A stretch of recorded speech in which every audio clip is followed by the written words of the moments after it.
तो एक शहर है बैंकॉक, जो कि थाईलैंड की राजधानी है। ये फेमस है अपने temple, culture, food, shopping street के लिए और हाँ, रेड लाइट एरिया के लिए भी। रेड लाइट एरिया मतलब लाल बत्ती क्षेत्र। वैसे ये थाईलैंड में मेरा ना सेकंड ट्रिप था। फर्स्ट टाइम मैं 2018 में आया था और वो सोलो बैकपैकिंग ट्रिप टाइप का था।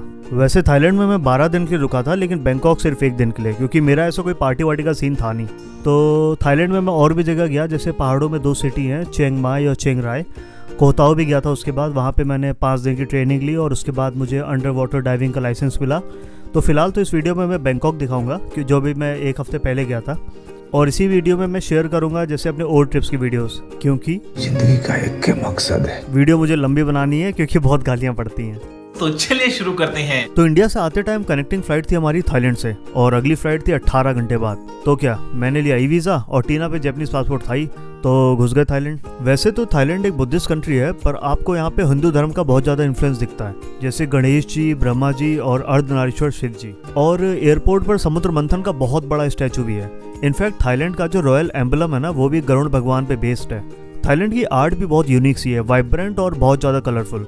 दूर से तो ये सारे सुंदर ही लगते हैं, लेकिन जब आप पास से देखो ना तो इनकी कारीगरी दिखती है। तो इस वीडियो में वही ट्राई करता हूँ कि थोड़ा बहुत जो मैं थाईलैंड को देख पाया वो इस वीडियो में आपको दिखा पाऊँ, जैसे उनके स्ट्रीट्स हो गए, टेम्पल हो गए, फूड हो गए और भी बहुत सारी चीज़ें। तो सबसे पहले हम गए वाट फो और वाट अरोन। दोनों ही बुद्धिस्ट टेम्पल हैं और बहुत पुराने। वाट फो में तो एक विशालकाय बुद्धा स्टैचू भी है, 45 metre long gold plated statue. India Gate की हाइट के बराबर है ये। वहीं टेम्पल के अंदर थाई का ट्रेडिशनल डांस भी चल रहा था, वो भी काफ़ी इंटरेस्टिंग था।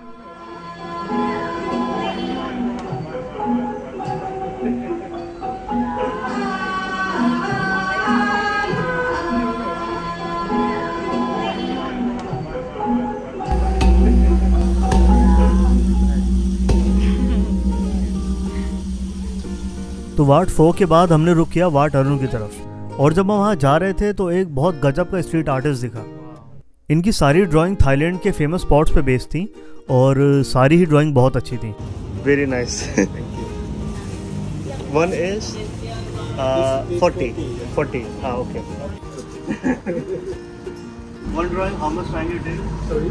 One drawing, how much time? 2 days. 2 days. Very nice. I'm also artist. Computer. Video game. Digital. Before sketching, I miss pencil. Very nice. ये यहाँ पे इतनी मेहनत कर रहे हैं और लोग AI से आर्ट बना के खुद को आर्टिस्ट बोल रहे हैं।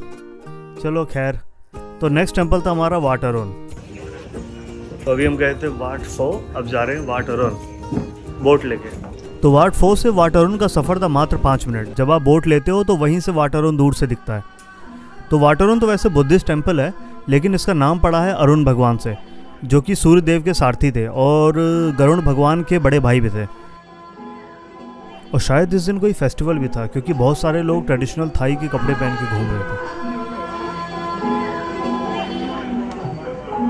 तो मंदिर में हो गए थे 3.5 घंटे और वीडियो में भी हो गए 3.5 मिनट। तो अब जरा रुक करते हैं मंदिर के अलावा थोड़ी सड़कों पे और मार्केट में। तो सड़कों पे कार और बाइक के अलावा दिखाई और सुनाई देंगे आपको ये वाहन का नाम है टुक टुक। तो ये जो टुक टुक हैं ये अपने इंडिया के ऑटो जैसे ही हैं, बस इनको हॉर्लिक्स पिला रखा है, बाकी का ऐसा कोई खास अंतर है नहीं। तो वैसे तो ये थोड़े से महंगे होते हैं टैक्सी से, लेकिन हाँ, एक बार एक्सपीरियंस ले तो कर ही सकते हैं। बाकी थाईलैंड में 2 मार्केट बहुत फेमस हैं, चाटुचाक और खाओसान। दोनों ही काफ़ी फेमस मार्केट हैं। तो इन मार्केट में आपको काफ़ी तरह की शॉप्स मिलेंगी, जैसे तन सजाने के लिए कपड़े, घर सजाने के लिए सामान और शरीर सजाने के लिए टैटू, और रिलैक्स करने के लिए मसाज पार्लर तो है ही है। और रात में ये मार्केट थोड़ी सी बदल जाती है, तो अपने हिसाब से जाना। वहीं कुछ लोग बगल में म्यूज़िक भी प्ले कर रहे थे और इन अंकल ने तो मेरा दिल जीत लिया।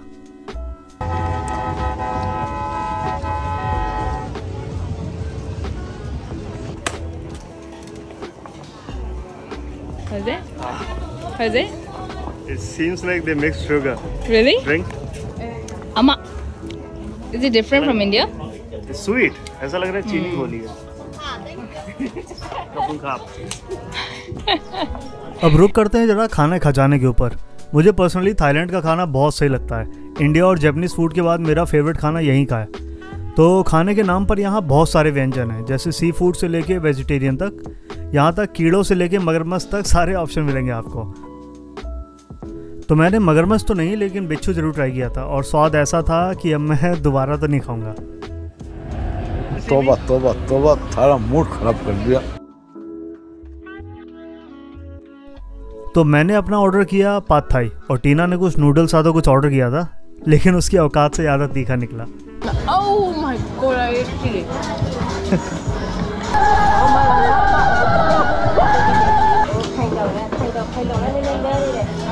एक्चुअली थाईलैंड का खाना जो जापान में मिलता है वो जापानीज़ के हिसाब से माइल्ड बना के देते हैं, और टीना ने सेम डिश जो जापान में खाती है वो थाईलैंड में ऑर्डर करी और स्वाद में ज़मीन आसमान का अंतर था, तो उसकी बैंड बच गई थी। और खाने के बाद हम लोग गए थाई मसाज पे, और वहाँ जो मेरे पैरों में गुदगुदी लगाई आंटी ने, सही एक्सपीरियंस था वो भी। 400 बात लगे खाली।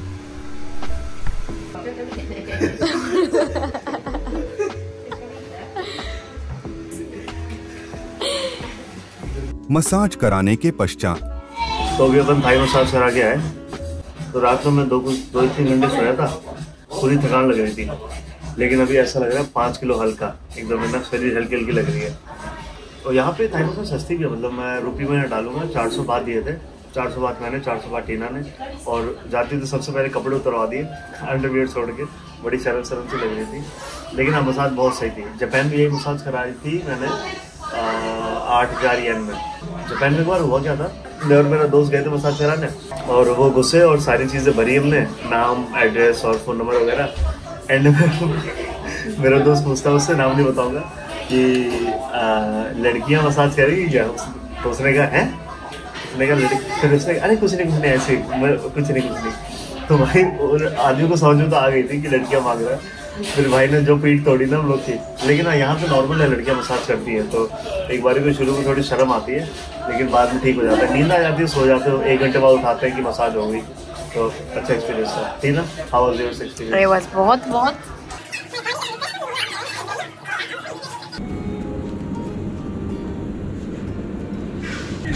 जापान के 7-Eleven से बहुत अलग है। जापान के 7-Eleven से बहुत अलग थे थाईलैंड के 7-Eleven। यहाँ पे प्रोटीन की इतनी सारी चीज़ें थी ना, जैसे 0 सुक्रोज हो गया, 0 लैक्टोज के प्रोटीन थे और 29 ग्राम प्रोटीन।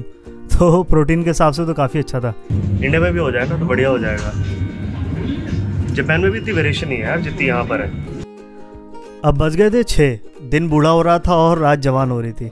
तो हम गए सोई काओबॉय और नाना प्लाजा। गलियों में थी क्लब की आवाज़ और हवा में थी गांजे की महक। गली गली में शाम होते ही वीड बिकने लगी थी, क्योंकि थाईलैंड का नाइट मोड जो ऑन हो गया था। वैसे जिनको नाना प्लाजा नहीं पता प्लीज़ गूगल करें, मैं सारा यही नहीं दिखा सकता। वर्ल्ड लार्जेस्ट एडल्ट प्लेग्राउंड है, तो वहाँ जो हरकतें होती है ना वो आप खुद गूगल करो।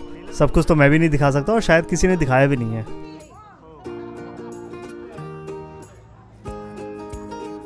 तो मेरे बैंकॉक का ट्रिप तो यहीं तक था। अब वीडियो की थोड़ी लेंथ बढ़ाने के लिए आपको दिखाता हूँ 2018 के ट्रिप्स की वीडियोस।